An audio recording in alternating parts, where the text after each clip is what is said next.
नमस्कार। मैं आज आपको समझाऊंगा कि एक पेशेंट का flow institute of chest surgery में कैसे होता है जब वो हमारे पास आता है। नमस्कार, मैं डॉक्टर हर्षवर्धन पुरी। मैं एक सीनियर कंसल्टेंट थोरासिक और लंग ट्रांसप्लांट सर्जन हूँ मेदांता द मेडिसिटी गुरुग्राम में। हमारे पास पेशेंट जब रेफ़र किया जाता है या पेशेंट किसी यूट्यूब के माध्यम से या हमारे गूगल के माध्यम से हमारे साथ राब्ता कायम करता है, तो हमारी जो टीम होती है सबसे पहले वो उससे कांटेक्ट करती है, वो उस पेशेंट से रिपोर्ट्स मंगवाती है और जो कंसर्न कंसल्टेंट होता है उसको वो रिपोर्ट्स दिखाई जाती हैं कि हाँ ये रिपोर्ट्स हैं, क्या इनमें आगे क्या किया जा सकता है। जो कंसल्टेंट होते हैं वो उन रिपोर्ट्स को स्टडी करते हैं और वो सोचते हैं, वो एक डायग्नोसिस, वर्किंग डायग्नोसिस बनाते हैं कि इस पेशेंट को ये प्रॉब्लम है और अगर इसको पेशेंट को हमारे पास बुलाया जाए तो इसको काफ़ी फ़ायदा होगा। इसके बाद अगर पेशेंट बहुत दूर से बिलोंग करता है तो हमारे यहाँ वीडियो कॉल अपॉइंटमेंट की फैसिलिटी भी अवेलेबल है, जिसमें हम इस पेशेंट को वीडियो कॉल पे देखते हैं, उसकी प्रेजेंट कंडीशन को देखते हैं, उसकी रिपोर्ट्स को खंगालते हैं और एक वर्किंग डायग्नोसिस अच्छा बना लेते हैं और अपने दिमाग में बना लेते हैं कि हमने इस पेशेंट का इलाज क्या करना है। अब जब ये प्रक्रिया हो जाती है तो पेशेंट को फिजिकल अपॉइंटमेंट के लिए मेदांता द मेडिसिटी गुरुग्राम बुलाया जाता है। फिजिकल अपॉइंटमेंट में जो क्लिनिशियन होता है, जो कंसल्टेंट होता है, वो उस पेशेंट को पूरी तरह से एग्जामिन करता है, हिस्ट्री लेता है और उसके बाद कुछ टेस्ट एडवाइस करता है। टेस्ट क्या होते हैं मोस्ट कॉमन हमारे पेशेंट्स के? CT scan, X-rays, PET scan, PFT, bronchoscopies, biopsies और भी कई प्रकार के टेस्ट होते हैं जो डिफरेंट डिपार्टमेंट्स में भेज के पेशेंट के कराए जाते हैं। इन टेस्ट में मेदांता में 2 से 3 दिन का पूरा समय लगता है, जिससे कि उसका जो भी डायग्नोसिस हमने बनाया है, लंग कैंसर बनाया है, एस्परजिलोमा बनाया है, कुछ भी बनाया है, वो 100% ऑथेंटिकेट हो जाए कि हाँ जो डायग्नोसिस हम सोच रहे हैं वही डायग्नोसिस रेडियोलॉजिकल और बाकी इन्वेस्टिगेशंस में आया है। डायग्नोसिस बनने के दौरान ही पेशेंट की फिजिकल कंडीशन को एसेस किया जाता है कि क्या उसका इलाज, अब इलाज इंसान जो कंसल्टेंट जो होता है वो पहले ही सोच चुका होता है कि इसको दवाई का इलाज देना है, इसको कीमोथेरेपी का, इसको रेडियोथेरेपी का, इसको सर्जरी का। तो जिसको भी जो भी इलाज देना है उसके अकॉर्डिंगली 2-4 दिन उस पेशेंट को प्रिपेयर किया जाता है, जिसमें एक्सरसाइज, फिजियोथेरेपी, न्यूट्रिशन वगैरह सब कुछ उसका ऑप्टिमाइज किया जाता है। इसके लिए हम पेशेंट को एडमिट नहीं करते, ओपीडी बेसिस पे ही काफ़ी सारी चीज़ें हम करते हैं ताकि पेशेंट के फाइनेंशियल कंडीशन में कोई खराबी ना आए। प्रिपेयर करने के बाद अगर सपोज करिए हमने उस पेशेंट को सर्जरी एडवाइस की तो कुछ स्पेशलाइज इन्वेस्टिगेशन इन पेशेंट्स में जरूर कराई जाती हैं। इनमें क्या क्या कराया जाता है? पीएसी, जिसको प्री एनेस्थेटिक चेकअप होता है, जिसमें हमारे एनेस्थेटिस्ट पेशेंट को असेस करते हैं और ये प्लान करते हैं इसको किस प्रकार का एनेस्थीसिया देना है और कई टेस्ट भी उसके कराते हैं। दूसरा टेस्ट होता है हार्ट का इको। कभी कभी ये स्ट्रेस इको होता है, कभी कभी एंजियोग्राफी होता है, ये देखने के लिए कि पेशेंट का हार्ट कितना स्ट्रांग है इतनी मेजर सर्जरी को हैंडल करने के लिए।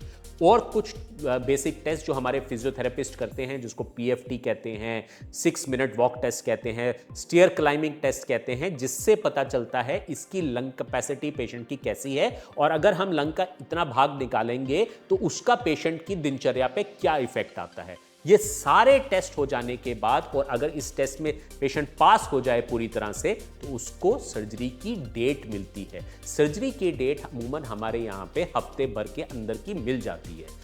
उससे 1 या 2 दिन पहले पेशेंट को एडमिट किया जाता है, उसको प्रिपेयर किया जाता है और फिर उसकी सर्जरी का दिन आ जाता है।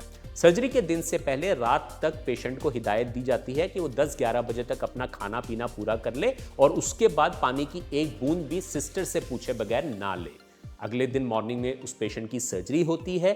सर्जरी जो है हमारे यहाँ पे घड़ी देख के नहीं की जाती। लोग पूछते हैं आधे घंटे की सर्जरी, 1 घंटे की सर्जरी, 4 घंटे, कई सर्जरीज हमारी 6 से 12 घंटे तक भी चलती हैं क्योंकि ये कॉम्प्लेक्स सर्जरीज होती हैं, आराम से की जाती है, पूरी टीम मिलके करती है मेदांता में। यहाँ कोई इंडिविजुअल, ये एक नर्सिंग होम नहीं है, ये पूरा एक इंस्टीट्यूट है जिसमें 7 मेजर कंसल्टेंट्स हैं जो ये सर्जरीज आराम से मिलके करते हैं ताकि हमारे पेशेंट को बेस्ट रिजल्ट मिले। पूरी बेहोशी में की जाती हैं, 7-8 घंटे चलती हैं। इस दौरान पेशेंट पूरा बेहोश होता है, कंसल्टेंट्स उसकी सर्जरी कर रहे होते हैं और हमारी स्पेशलाइज्ड कोऑर्डिनेटर जो इन सर्जरीज के बारे में काफी कुछ जानती हैं, वो हर 2 घंटे के बाद पेशेंट के अटेंडेंट से राब्ता कायम करती हैं और उनको बताती रहती हैं कि पेशेंट्स की सर्जरी कैसी चल रही है, अंदर का माहौल कैसा है, कोई प्रॉब्लम तो नहीं है, जिससे मुझे लगता है कि हमारे पेशेंट्स के अटेंडेंट्स का एड्रेनलिन जो है वो बिल्कुल लो लेवल पे रहे और वो भगवान से प्रार्थना आराम से करते रहे। सर्जरी खत्म होने के बाद पेशेंट को बेहोशी से बाहर लाया जाता है। जो चीज पेशेंट के बॉडी से निकाली जाती है उसको बायोप्सीज के लिए भेजा जाता है। उससे पहले उसको अटेंडेंट को दिखाया जाता है और फिर वो चीज़ बायोप्सी के लिए चली जाती है। पेशेंट को आईसीयू शिफ्ट किया जाता है। पेशेंट 1 या 2 दिन आईसीयू में रहता है और उसको उसके बाद आईसीयू से वार्ड में शिफ्ट कर दिया जाता है। वार्ड में शिफ्ट होने के बाद पेशेंट को एक्सटेंसिव एक्सरसाइज प्रोटोकॉल में डाला जाता है, जिसको ईरास प्रोटोकॉल कहते हैं, जिसमें पेशेंट को ट्रेडमिल पे भागना होता है, साइकिलिंग करनी होती है, योगा करना होता है, अच्छी डाइट लेनी होती है। इसमें हमारे फिजियोथेरेपिस्ट और कोऑर्डिनेटर्स बहुत ज़्यादा पेशेंट की मदद करते हैं। रोज सुबह और शाम कंसल्टेंट्स के राउंड होते हैं।